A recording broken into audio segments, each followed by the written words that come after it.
Hi hello नमस्ते। कविशाला में आप सभी का स्वागत है। हमें हमेशा कविशाला का प्रयास रहता है कि जो कहानियां हैं वो चाहे सक्सेस की हो चाहे फेलियर की हो, हम कविशाला के माध्यम से साहित्य के बियॉन्ड की भी जो कहानियां हैं वो आप तक पहुंचा पाएं।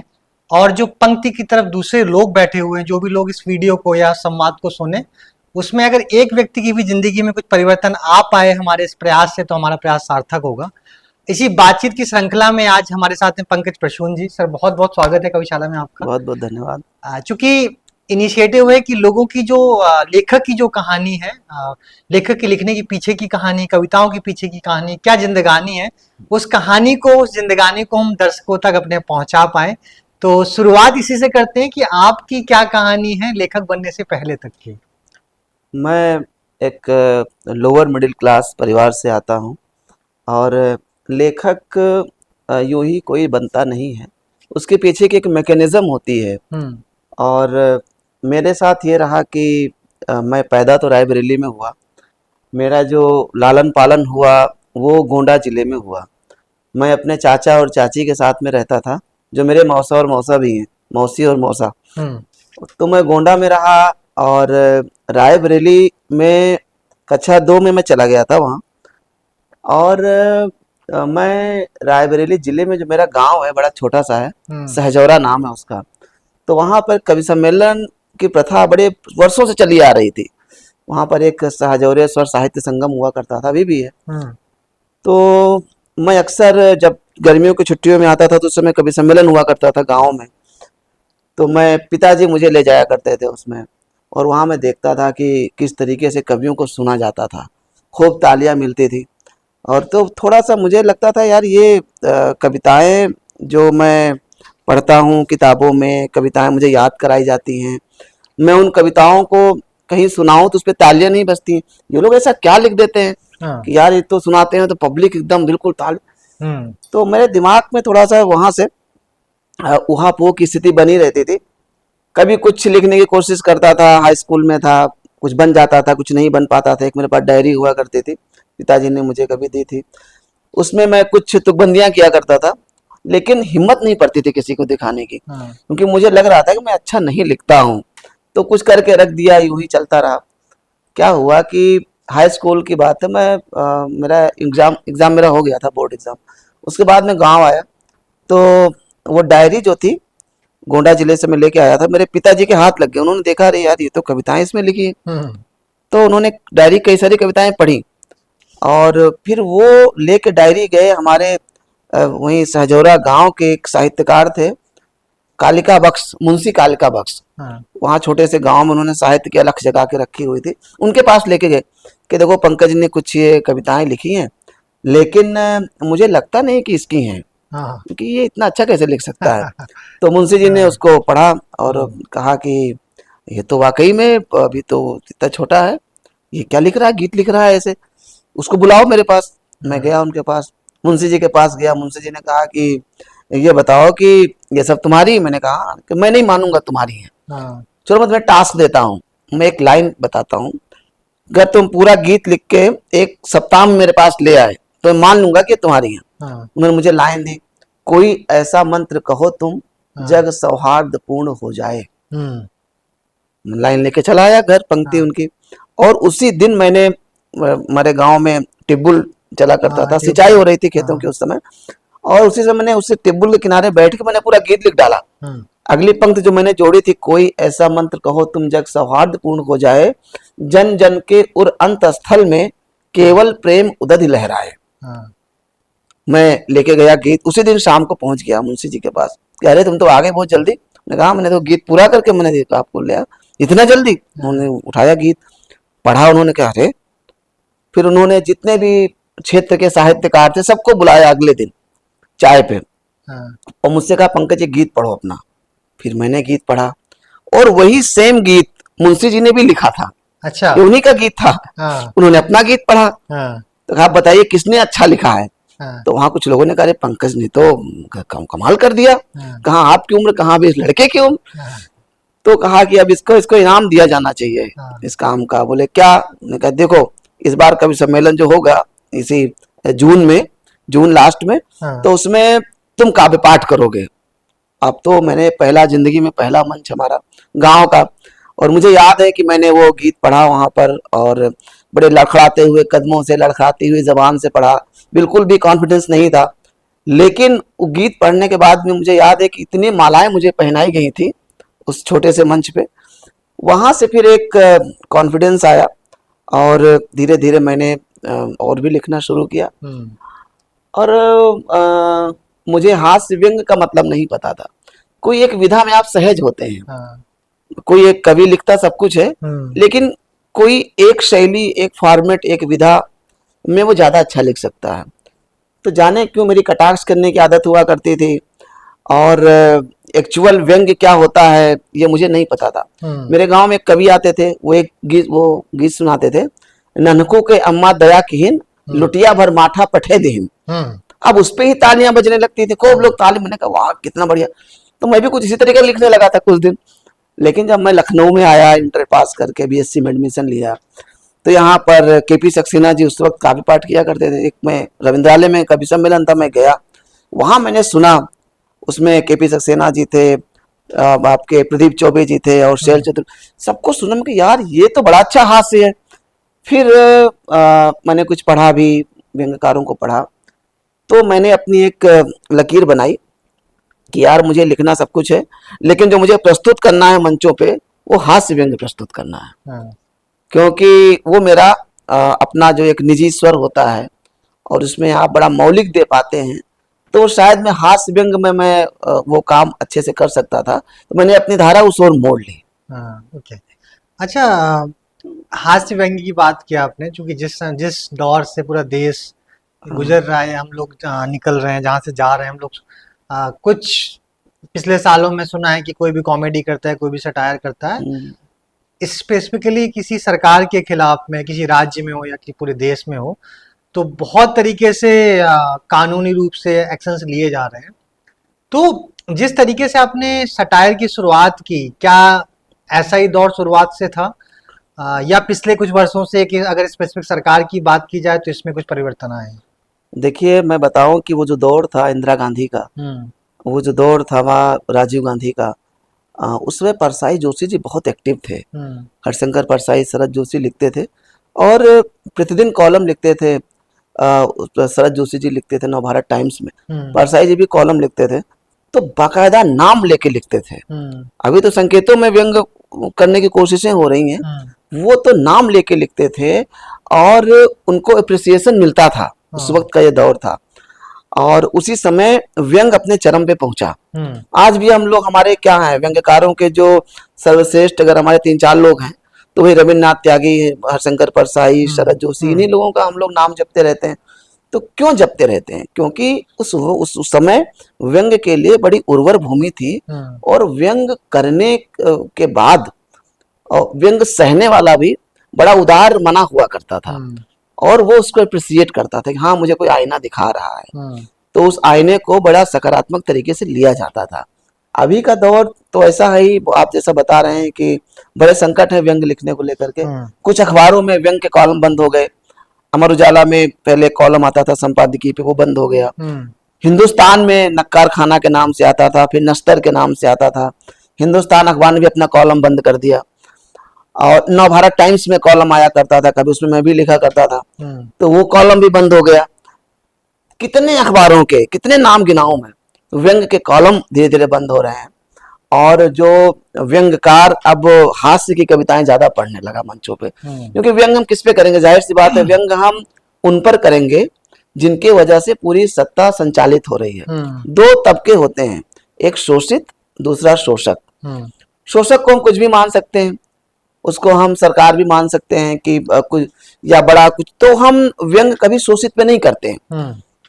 अब व्यंग क्या होता है? राहत इंद्र जी का बड़ा अच्छा शेर है वो, कि कभी मिलेगा तो कस के झंझोड़ दूंगा उसे, जहां जहां से भी टूटा है जोड़ दूंगा उसे। हाँ।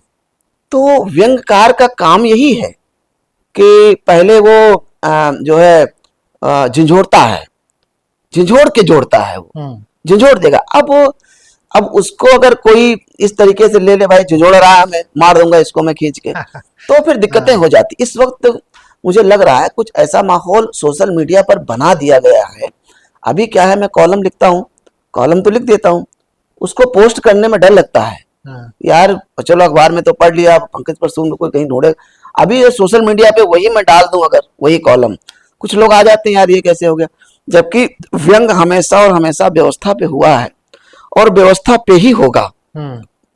अब इसके बारे में अब ज्यादा कुछ कहा भी नहीं जा सकता, लेकिन मेरा मानना है कि थोड़ा सा सहने की आदत डालनी होगी। जनता सह रही है तो जो हमारे रहनुमा है उनको भी थोड़ा सहन करना चाहिए। हम आपके भले के लिए काम कर रहे हैं, ये उनको समझना चाहिए।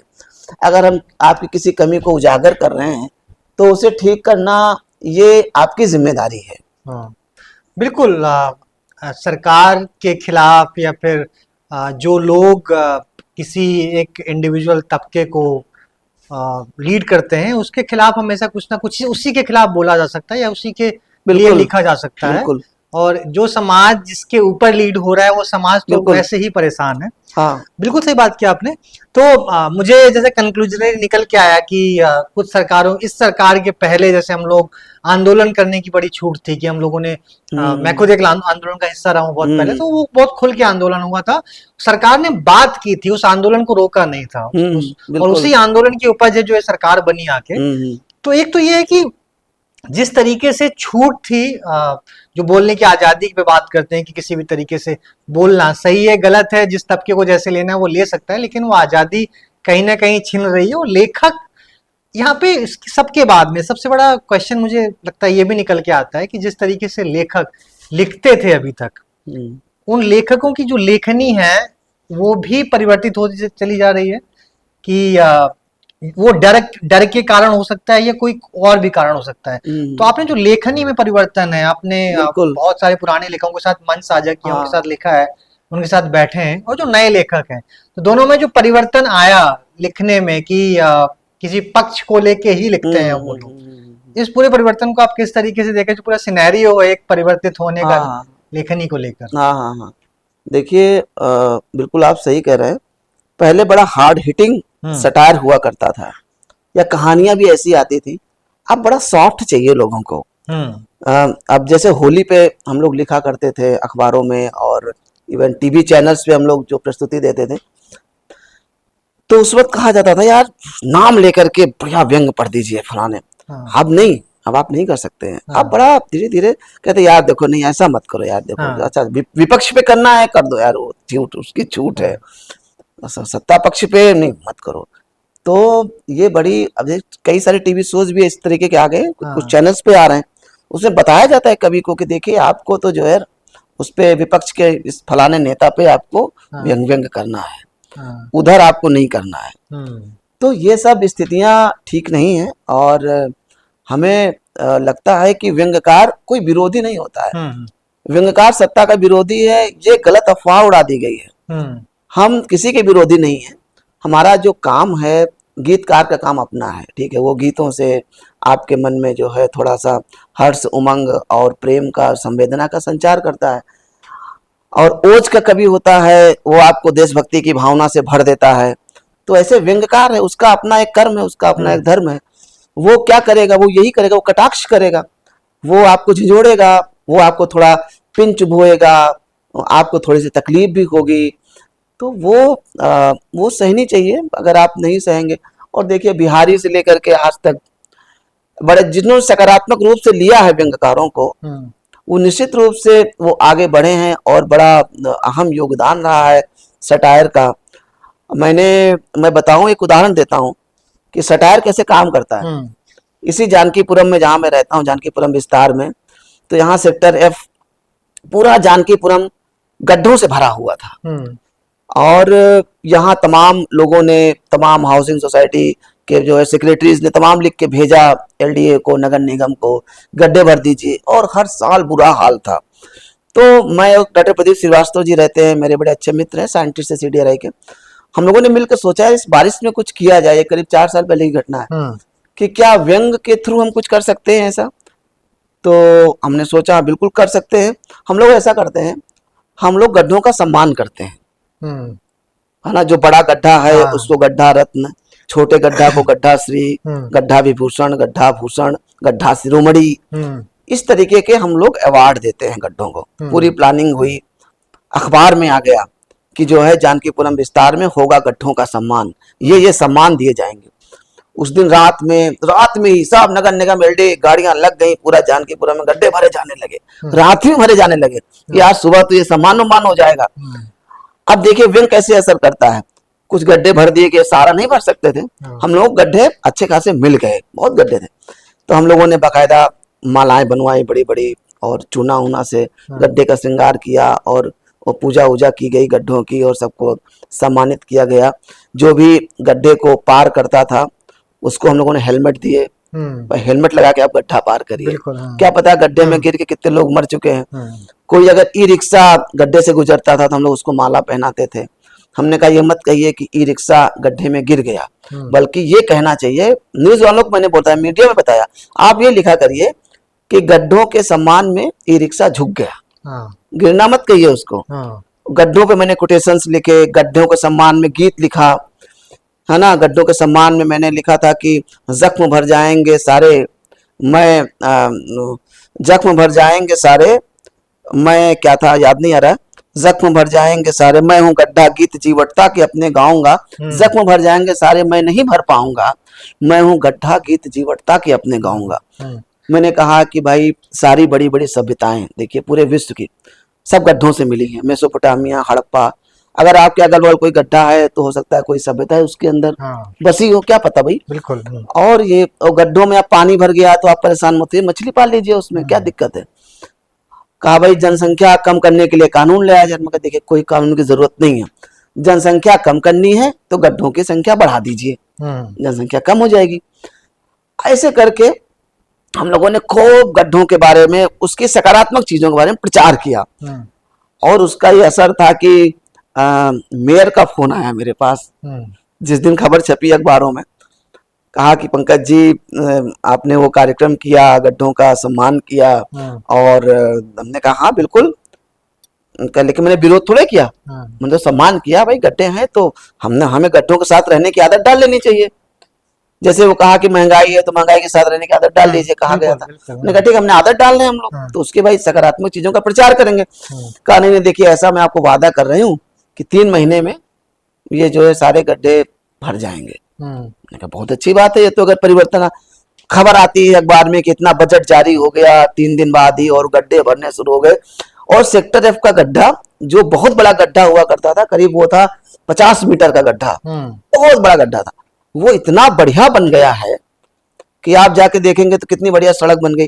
तो ये देखिए ये सकारात्मक बदलाव है। व्यंग्यकार कैसे अपने व्यंग का समाज के बदलाव के लिए प्रयोग कर सकता है। अब हमारी मेयर साहिबा ने उसको पॉजिटिव लिया। अगर ये हम विरोध कर देते तो हो सकता है कि हमारे घर पुलिस वाले आ जाते, दूसरे दिन ईडीपीडी आ जाती, यार इसको पकड़ लो, कौन आदमी क्या कर रहा है। तो व्यंग्यकार का काम है, व्यंग्यकार विरोध नहीं करता है, व्यंग्यकार इस तरीके से काम करता है, हम उसको पॉजिटिव मान के हम अपना तर्क देंगे। तो ये है कि जैसे भिगो भिगो करके मारने वाला काम वो व्यंग्यकार का कर्म है। तो ओके, अच्छा एक चीज और है कि आपकी किताबों से आने के पहले हम लोग किताबों में आपके उसमें न्यूज़पेपर में या अलग अलग प्लेटफॉर्म्स के जरिए प्रसून के पंच पढ़ते हैं। तो थोड़ा प्रसून के पंच में समझना चाहेंगे हम क्या होता है, पहला। दूसरा, जिस तरीके से आजकल बातें सोशल मीडिया के जरिए आती हैं कि कोई कुत्ता भी खड़ा हो जाए हम वोट तो एबीसी को देंगे, सिलेंडर चाहे 5,000 का मिले हम वोट तो एबीसी को ही देंगे। क्या इस तरीके की जो टॉपिक्स होते हैं, इस तरीके के महत्वपूर्ण जो बिंदु हैं समाज की तरह उठाए जाते हैं, इस पे भी कुछ पंच आपने लिखे हैं? हाँ देखिए बहुत सारा लिखा मैंने, और मैं लिखता ही रहता हूँ। प्रसून के पंच मैंने नवभारत टाइम्स में लंबे समय तक लिखा। सुधीर मिश्रा जी तब संपादक हुआ करते थे, अभी वो बीच में दिल्ली चले गए थे, वापस फिर लखनऊ आ गए। तो उन्होंने बहुत सारे व्यंग्यकार लखनऊ में थे, लेकिन उन्होंने मुझ पर विश्वास किया और कहने में किसी यंग व्यक्ति से लिखवाऊंगा। तो प्रसून के पंच छपे, और क्या उससे जो मेरी इमेज बनी है, मेरे बनने में उस कॉलम का बड़ा अहम योगदान है, क्योंकि उसी की कविताएं इतना वायरल हुई। नोटबंदी पे कविता खूब वायरल हो गई, कुमार विश्वास ने उसको शेयर कर दिया अपने फेसबुक के वॉल पर, और उसके बाद में उनको नाम नहीं पता था कि मेरी कविताएं वायरल जब होती हैं तो व्यक्ति का नाम हटा दिया जाता है। तो बहुत फैली वो, मोबाइल दर मोबाइल। फिर वो कविता कुमार विश्वास ने शेयर की, बाद में लोगों ने बताया भाई ये पंकज प्रसून की है लखनऊ कि अच्छा ये पंकज की है। बाद में उन्होंने नाम डाला मेरा, और उसके बाद में कहा कि पंकज ऐसा करो कि लाल किले का कवि सम्मेलन है इसी जनवरी में, तुम उसमें पढ़ोगे इस बार। तो लाल किले कवि सम्मेलन मुझे पढ़ने को मिला इस कॉलम की वजह से। देखिए कहाँ से कहाँ चीजें पहुंचती हैं। फिर उन्होंने मुझे बुलाया लाल किले में, और लाल किले में केजरीवाल बैठे थे, और तब सब सरकार में थे सारे लोग, और आपके सारे इनके मंत्री वगैरह बैठे। तब कपिल, वो क्या नाम है, कपिल जी हैं जो, वो भी, हाँ वो भी उसी पार्टी में थे, सब बैठे थे। तो कहा कि नहीं देखिए पंकज प्रसून से ओपनिंग कराएंगे, क्योंकि केजरीवाल जी को सुनवानी है आपकी कविता। तो मैंने ओपनिंग की कवि सम्मेलन की, मुझे सुनने के बाद केजरीवाल जी चले गए थे। तो ये देखिए एक कॉलम कहाँ से कहाँ पहुंचा देता है। उसी से ही कविता निकली लड़कियां बड़ी लड़ाका होती हैं, वो अनुपम खेर जी तक पहुंच गए, उन्होंने उसको पढ़ दिया टाइम्स स्क्वायर न्यूयॉर्क में। और उसके बाद में आज उनसे मेरी दोस्ती हो गई, बाद में उन्होंने मेरी कई सारी कविताएं पढ़ी। तो कॉलम लिखने का ये फायदा है, प्रसून के पंच लिखने से मुझे ये बहुत सारे फायदे मिले। मैंने उसमें लिखी थी कि माँ का स्वेटर कभी छोटा नहीं पड़ता, माँ का बुना स्वेटर कभी छोटा नहीं पड़ता। ठंडियों का दौर था, वो कविता आई, पब्लिश हुई। उसके बाद मैंने देखा कि सोशल मीडिया पर कितने लोगों ने अपनी माँ की बुनी स्वेटर पहन पहन के फोटोएं डाली, स्टेटस अपडेट किए। बड़ा अच्छा माहौल बना ठंडियों में, मुझे बड़ा अच्छा लगा। तो ये कॉलम लिखने के फायदे थे। दूसरा जो आपने बड़ा अच्छा, मुझे भूल गया क्या पूछा था, एक जो साथ में आपने क्वेश्चन अटैच किया था, जो इस समय एमपी इलेक्शन हाँ वो जो आप बोल रहे हैं, हाँ। देखिए क्या होता है कि अभी हम जिस दौर से गुजर रहे हैं, इस दौर में सनातन और धर्म, अपना धर्म, हिंदुत्व, ये एकदम चरम पे, ये दौर कभी नहीं आया। और हर समय समय का अपना होता है। हिंदुत्व का अपना मुझे लगता है कि ये स्वर्ण काल चल रहा है। बिल्कुल। और हिंदुत्व नामक मुद्दे ने बाकी सारे मुद्दों को बहुत पीछे छोड़ दिया है। जो आप कह रहे हो ना कि आएगा तो वही जो भी है, तो अब मुझे ऐसा लग रहा अभी उस दौर में जनता है कि उसे सनातन धर्म, हिंदुत्व ये सबसे अहम दिखाई पड़ रहा है। और क्योंकि उसके पीछे के भी कारण है। बहुत समय तक ये तुष्टीकरण की राजनीति भी चली, और उसमें हिंदुओं को लगा यार मेरी बात कौन कर रहा है। सनातन की जय श्री राम के नारे खुल के कभी लगते नहीं थे, तो वो बड़े दबे सहमे से थे, हालांकि बहुसंख्यक थे। उसके बावजूद उनके अंदर ये भाव था यार मेरा दौर तो आया नहीं यार अभी जो मैं चाहता हूँ। तो उनको एक ऐसा व्यक्ति मिला, ऐसे लोग मिले कि जो उस दौर को ला सकते थे। तो खैर वैसा दौर आया और लोग अभी उस धारा में बह रहे हैं। लेकिन घुमा फिरा करके जो दो चार मुद्दे हैं ये फिर लौट के वापस आएंगे ही आएंगे। आप कितने धार्मिक हो जाएं, अगर आप 2 जून की रोटी आपको नहीं मिल पा रही है, अगर आपको नौकरी नहीं मिल पा रही है, तो धर्म आपके, सिर्फ धर्म आपका बड़ा निजी होता है। धर्म आपको ये रोटी कपड़ा मकान ये धर्म से नहीं मिलता है, उसके लिए आपको और कर्तव्य करने होते हैं। तो धीरे धीरे ये चीज फिर से आएगी। हर वक्त हर चीज का एक समय होता है। कांग्रेस का जो दौर था वो थोड़ा अलग था, बहुत सारी चीजें हुई देश में, और जो ये कहते हैं सेकुलरिज्म और समाजवाद, ये उसका दौर था। अब के जो राष्ट्रवाद का एक दौर आ गया है, इस राष्ट्रवाद के इस होड़ में जो समाजवाद है वो थोड़ा सा जो है वो परेशान हो रहा है। अच्छा एक चीज और है कि सभी लोग से सुन रहे हैं हम कि इलेक्शन चल रहा है, अभी 1 महीने और बचा है। एक नैरेटिव चल रहा है जो विपक्ष की तरफ से चल रहा है कि यह जो चुनाव है ये संविधान को बचाने का चुनाव है। कैसे लेते हैं आप? नहीं, मैं तो समझता हूं कि संविधान जो बाबा साहब ने लिख दिया, आप कानून बना करके उसकी धाराएं बदल तो सकते हैं। आप कानून बना के कोई कानून निरस्त कर सकते हैं, आप नया विधेयक ला सकते हैं, नया कानून बना सकते हैं, लेकिन संविधान बदल नहीं सकते। आप संविधान की मूल आत्मा आप नहीं बदल सकते हैं, क्योंकि ये देश किसी एक वर्ग तबके का नहीं है।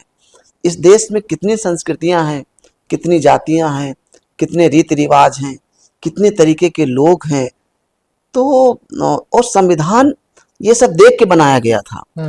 और मुझे लगता है कि संविधान की आप धाराएं बदल सकते हैं, आप 370 हटा सकते हैं, लेकिन आप संविधान नहीं बदल सकते हैं। मूल आत्मा जो संविधान की है वो हमेशा बची रहेगी, कोई नहीं बदल सकता। और अगर ऐसी कोई कोशिशें होती भी हैं तो जनता भी तो है देश की, अपने अधिकारों के लिए खड़ी होती है ना, एक दिन वो जागृत होती है।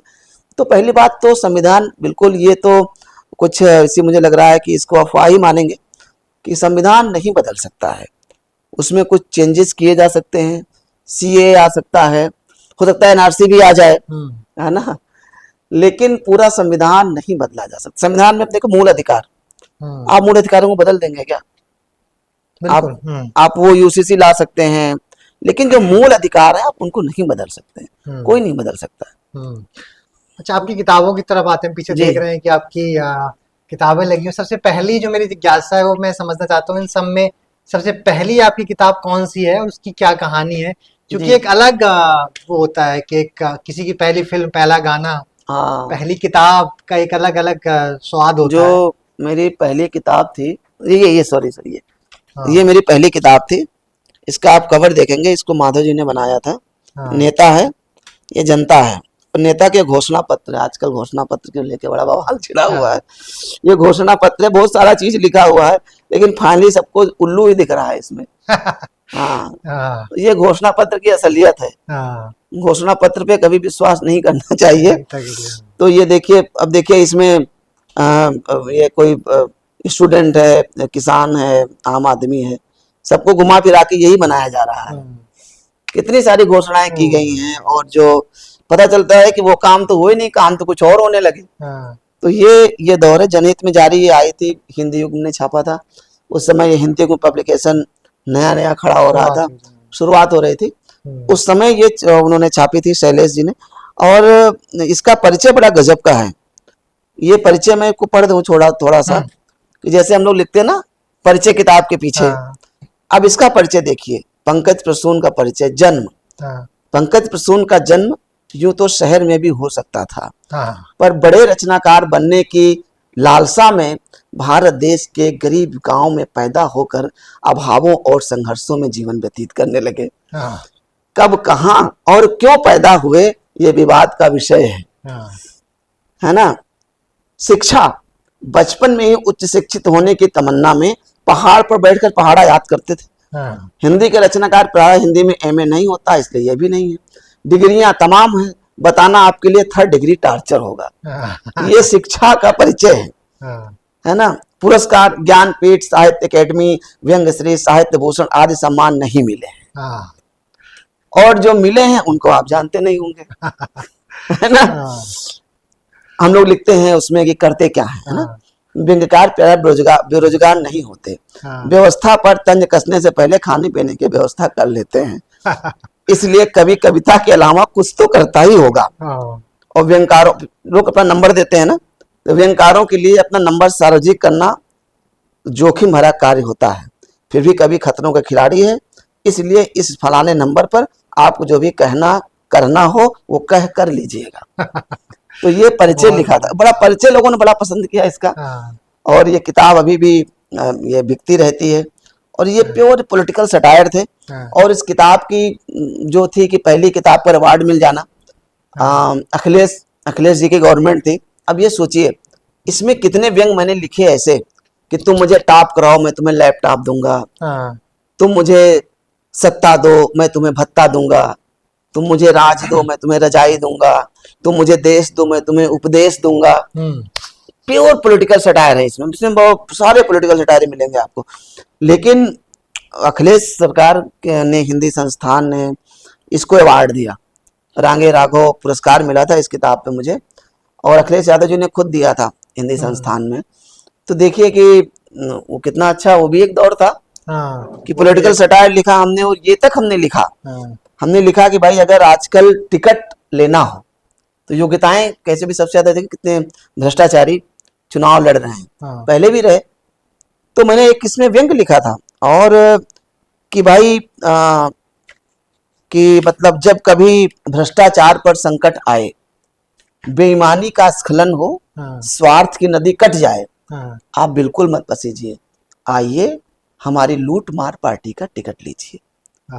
हमारी पार्टी औरों से भिन्न है, टिकट के लिए योग्यताएं निम्न है, आवेदक को सामूहिक घूसखोरी का मर्ज हो, हाँ। नाम आला घोटालों में दर्ज हो, मनमोहक लुभावना फेस हो, खिलाफ में 420 का केस हो, जातिवादी दिमाग किंतु समाजवादी दिल हो, नौकरशाहों के तबादले में महारत हासिल हो, जिसका पीए विधवा पेंशन खाता हो, जिसके घर ठेकेदारों का कमीशन आता हो, सर कढ़ाई में हो घी में दोनों हाथ, भ्रष्टाचार करे पर सतर्कता के साथ, हाँ। पाखंडी हो, बागी हो, जीवन मूल्यों का त्यागी हो। बाकी हाईकमान को पता है, इतना बता दूं श्रीमान, दल बदलू होना वांछनीय किंतु डकैत होना अनिवार्य योग्यता है। अब इस किताब को पुरस्कार मिल जाना आप आश्चर्य करेंगे कि अखिलेश जी ने इसको पुरस्कृत किया। ये मेरे पहले किताब की कहानी थी। आपकी पसंदीदा किताब कौन सी है इन सब में? मेरी पसंदीदा किताब तो ये है, लड़कियां बड़ी लड़ाका होती हैं, कुछ जिसे हम सुनना भी चाहेंगे। और ये वो कविता थी जिसे अनुपम खेर जी ने पढ़ा भी, और इसकी बहुत सारी कविताएं हैं। मैं आपको छोटी सी कोई कविता इसमें से सुना देता हूं। अब जैसे इसमें एक कविता लिखी थी, हम सीने पर मारे निंदा। निंदा बहुत होती है, कुछ भी होता है तो नेता निंदा करने आ जाते हैं। हाय निंदा, पास खड़ी शर्माए निंदा, चुल्लू भर पानी के भीतर डूब आज मर जाए निंदा। जिसने मारा उसकी निंदा, जिससे मारा उसकी निंदा, जिसकी ईंटें उसकी निंदा, जिसका गारा उसकी निंदा, खूब करे रहजन की निंदा, बैलेट छुरी गन की निंदा। जनता मेरी निंदा करती, मैं करता जन जन की निंदा। कर्मों की आभारी निंदा है इनकी महतारी निंदा, कुछ निंदाएं प्राइवेट हैं बाकी सब सरकारी निंदा। हल्की हल्की कड़ी मुलायम निंदा, गली गली में कायम निंदा। कितनी लोक लुभावन निंदा, ईश्वर से भी पावन निंदा। आड़ी तिरछी फीकी निंदा, मीठी कड़वी तीखी निंदा। असली निंदा नकली निंदा, निंदा से ही सीखी निंदा। सत्ता की लाचारी निंदा है तुम पर बलिहारी निंदा। प्यारी प्यारी न्यारी निंदा, कितनी रास दुलारी निंदा। दोपहर सांझ सकारे निंदा, जोर जोर उच्चारे निंदा। वो सीने पर गोली मारे, हम सीने पर मारे निंदा। ये निंदा को लेकर के बड़ी अच्छी कविता, सारी कविताएं इसकी बहुत अच्छी हैं। और एक आपका क्वेश्चन रह गया था, उसमें ज्यादा बोल नहीं पाया, जो आज का दौर है। एक मैंने व्यंग लिखा, और वो व्यंग मैंने बहुत समय पहले पढ़ा था एक टीवी चैनल पर। वो इधर वो आजकल बड़ा वायरल हो गया है, और हरिओम पवार जी के नाम से वायरल हो गया। वो वीडियो में आवाज हमारी है, और लेकिन फोटो हरिओम पवार जी की है, और उसमें कुछ विजुअल्स और कुछ फोटोग्राफ्स डाल दिए गए। वो व्यंग पढ़ देते हैं। देखिए व्यंगकार व्यंग करता कैसे है कि एक जंगल था जिसमें काफी सारे बंदर रहते थे। ये देखिए दो तरफा व्यंग है, एक तरफा नहीं है, किसी को नहीं छोड़ा गया। एक जंगल था जिसमें काफी सारे बंदर रहते थे, सब अव्वल अवसरवादी थे, लड़ते और झगड़ते थे, एक दूजे के दुश्मन थे, हरदम उत्पात मचाते थे, छोटे छोटे बातों पर वो बंदर बाट मचाते थे। एक दिन उस जंगल में ताकतवर लंगूर था आया, सबको उठा उठा कर पटका, हर बंदर थर्राया। जो कुछ भी लूटा था उसकी जमकर की भरपाई, उसने हर बंदर के पीछे सीबीआई लगाई। एक दूजे के कट्टर दुश्मन एकदम से फिर नेक हो गए, और लंगूर भगाने खातिर सारे बंदर एक हो गए। ये देखिए व्यंग का एक रंग देखिए, इसमें आप कह नहीं सकते कि किस तरह व्यंग किया गया है। और मैंने दो लाइनें बोली एक कवि सम्मेलन में, अभी मैं गया हुआ था। आज के दौर की सबसे बड़ी पंक्तियां हैं, जो आप जिस दौर की बात कर रहे थे, कि जो कीचड़ में सना हुआ है कमल सरीखा खिल जाएगा। जो कीचड़ में सना हुआ है कमल सरीखा खिल जाएगा, जो बीजेपी से टकराएगा बीजेपी में ही मिल जाएगा। है ना? देखिए क्या है, जनता बेचारी ठगी। यार इसको तो वोट दिया था, हमने विरोध में दिया था, ये तो चला गया, अब मैं क्या करूं। बहुत बुरी स्थिति हो जाती है जनता की। अच्छा, क्विकली अगर आज की जनता पे, आज की राजनीति पे, आज के लेखकों पे, आज के कवियों पे, जो आज का समाज है, उस पे आपको कुछ कुछ पंच लिखने हो, वो क्या होंगे? बिल्कुल, मैं तो व्यंग में बात करता हूँ। आज का समाज, आज के लोग, आज के नेता, बड़ा बड़ा सब कुछ बदल गया है। और सबसे ज्यादा जिस वजह से चीजें बदली हैं वो हमारा सोशल मीडिया है। हम्म है ना, कि क्या क्या किसी ने पूछा मुझसे कि जिंदगी क्या है। मैं बाबा जी का प्रवचन सुन रहा था, जिंदगी ये है वो, मैंने कहा सब गड़बड़ है। जिंदगी है मोबाइल से बचा हुआ समय, यही हम्म आज के दौर में जिंदगी है। हम्म और लिखा कि सोशल मीडिया का दौर है, जनता किधर जा रही है। हम सोशल मीडिया के झूले में कुछ इस तरह से झूल रहे हैं, हम सोशल मीडिया के झूले में कुछ इस तरह से झूल रहे हैं, पासवर्ड तो याद है, पड़ोसी को भूल रहे हैं। हाँ, हम बनावटी संवेदनाएं अपने अंदर भर रहे हैं, आजकल दोस्त को नहीं बल्कि पोस्ट को लाइक कर रहे हैं। हम्म हमारे चेहरे और फिल्टर के बीच चल रहा द्वंद है। तरह तरह के फिल्टर आ गए, एक सेकंड में कौवे को हंस बना देते हैं। कि हमारे चेहरे और फिल्टर के बीच चल रहा द्वंद है। फेसबुक पर तो 5,000 फ्रेंड्स हैं, लेकिन घर में ही बोलचाल बंद है। हम्म ये सोशल मीडिया ने नुकसान किया है। और मैं देखता हूँ कि आजकल देखिए लड़कियां हर जगह टॉप कर रही हैं, सबसे ज़्यादा सिलेक्ट हो रही हैं। हम्म लड़कियां बहुत होशियार हैं इस मामले में। वो क्या करती हैं कि एक बढ़िया से रील बनाती हैं, डाल देती हैं और अपनी पढ़ाई करने लगती हैं। और हिंदुस्तान के लड़के दिन भर उसी रील को देखते रहते हैं, लाइक कमेंट सब्सक्राइब ये वो, हाँ अपना समय बर्बाद करते रहते हैं।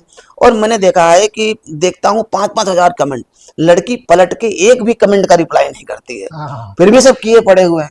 तो हमारे जो ये दोस्त लोग हैं, युवा तबका है, हमारे जो ये जो पुरुष वर्ग है, इनसे मेरा अनुरोध है कि आप ये सब मत करिए, बड़ा टाइम बर्बाद हो रहा है। हाँ तो ये दौर है। आपने कहा कि समाज हो गया है, समाज इस दिशा में जा रहा, सत्ता, ये नेता। मैंने कभी लिखा था कि कुर्सी का पानी से गहरा नाता है। आप देखिए अभी हम विपक्ष में हैं, खूब आवाज उठा रहे हैं, मार तलवार निकाले हुए हैं, जनता के साथ जा रहे हैं।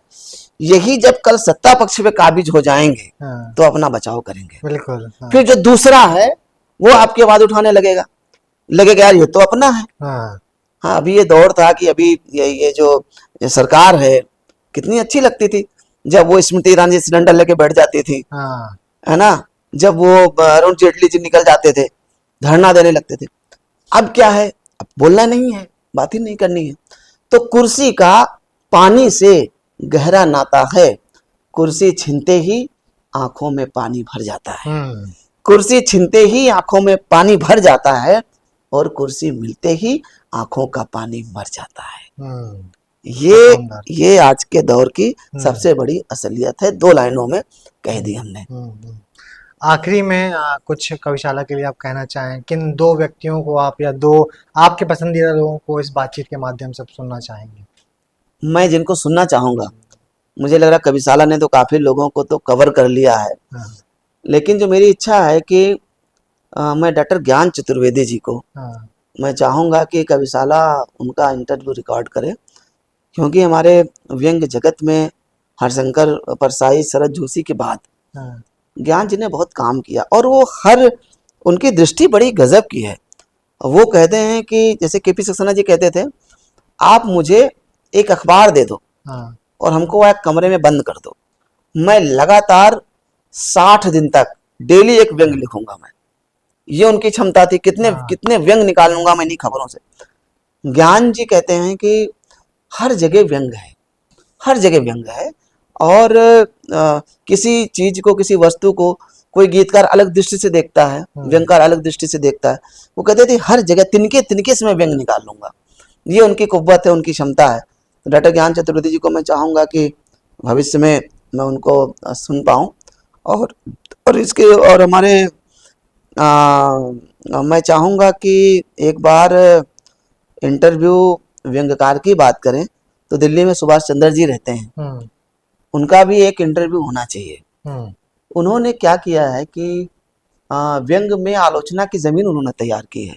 ओके हाँ और कहते हैं ना कि अभी व्यंग और हास्य 2 अलग-अलग धाराएं बन गई थी।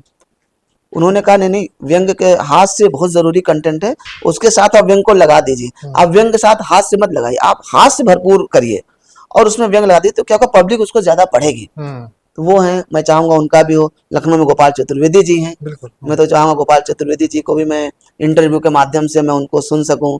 नरेश सक्सेना जी का शायद आपने लग रहा नहीं किया है। कभी नहीं किया। बिल्कुल मैं उनको भी सुनना चाहूंगा कि नरेश जी को मैं सुनना पसंद करता हूँ, घंटों सुन सकता हूँ। उदय प्रताप जी हैं, उदय प्रताप जी को मैं सुनना चाहूंगा, उनके विचार बड़े गजब के हैं, बहुत क्रांतिकारी विचार हैं, उनको भी मैं चाहूंगा कि मैं उनको सुन सकूं।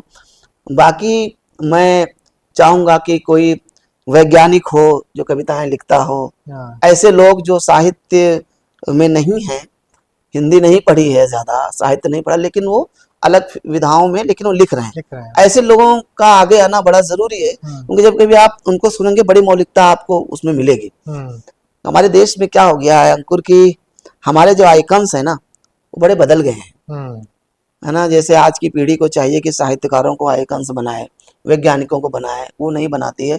आज भी उनके वो बड़े फिल्म स्टार वो सब उनके इन्फ्लुएंसर, इंस्टाग्राम हाँ वो उनके आइकन बनते जा रहे हैं, कैसे कैसे नए नए आइकन पर, लेकिन कुछ सरोकार कहाँ है उसमें, क्या है, कुछ नहीं है, मिलता क्या है, कुछ नहीं मिलता है, हम्म, पैसा उल्टा खर्चा होता है। हम्म, तो कुछ आइकॉन्स थोड़ा बदलें, इसके लिए मैं चाहूंगा कविशाला कुछ ऐसे लोगों को सामने लेकर के निकाल के सामने आए जो समाज के आइकॉन्स बन सकें, जी, असली आइकॉन्स। जी, जी, क्योंकि असली आइकन सलमान खान नहीं है, असली आइकन आज भी वो तिरछी जुल्फों वाला एपीजे अब्दुल कलाम है।